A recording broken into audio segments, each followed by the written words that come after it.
Daily. Taste the Daily.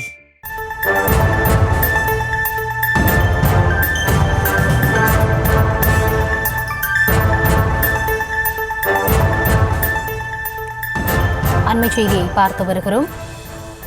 Thoothukudi Srivaikuntam அருகே ஓடும் பேருந்தில் 11ஆம் வகுப்பு மாணவனுக்கு அரிவாள் வெட்டு விழுந்திருக்கிறது. மாணவனை அரிவாளால் வெட்டிய நபர்களை கைது செய்வதற்காக 5 தனிப்படைகள் அமைத்து விசாரணை மேற்கொள்ளப்பட்டிருக்கிறது. காவல் துணை கண்காணிப்பாளர் தலைமையில் இந்த 5 தனிப்படைகள் அமைத்து விசாரணை மேற்கொள்ளப்பட்டிருக்கிறது. மாணவனின் முன்விரோதம், காதல் விவகாரம் தொடர்பாக தாக்குதல் நடந்திருப்பதாக முதற்கட்ட விசாரணையில் தகவல்கள் கிடைக்கப்பட்டிருக்கின்றன. இதுகுறித்த கூடுதல் விவரங்களுக்காக இணைகிறார் எம்முடைய செய்தியாளர் ராஜா. ராஜா, என்ன நடந்தது? விரிவான விவரங்களை வழங்கலாம்.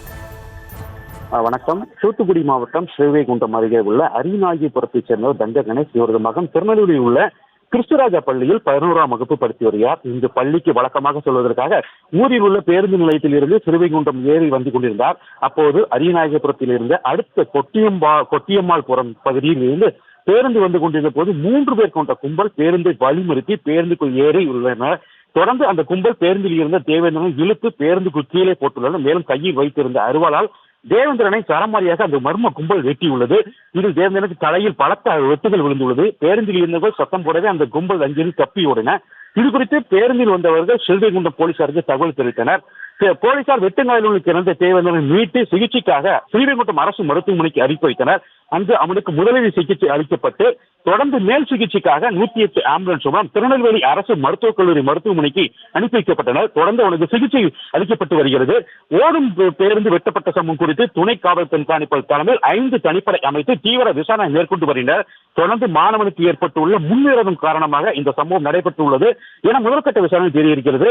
முதற்கட்ட விசாரணை தொடர்ந்து அங்கே சிறுவைகுண்டம் பகுதியில் விசாரணை தொடங்கியிருக்கிறார்கள். பட்ட பகலில் பேருந்து பயணம் செய்த பள்ளி மாணவனை சரமாரியாக வெட்டிய சம்பவம் பெரும் பரபரப்பை ஏற்படுத்தியுள்ளது. தொடர்ந்து திருநெல்வேலி மாவட்ட திருநெல்வேலி அரசு மருத்துவக் கல்லூரி மருத்துவமனையில் மாணவனுக்கு சிகிச்சை அளிக்கப்பட்டு வரும் நிலையில் பாளையங்கோட்டை வட்டாட்சியர் இசைஞானி தலைமையில் பாதிக்கப்பட்ட மாணவரின் விசாரணை மேற்கொண்டு வருகிறார்கள். விவரங்களுக்கு நன்றி ராஜா. Taste the Daily.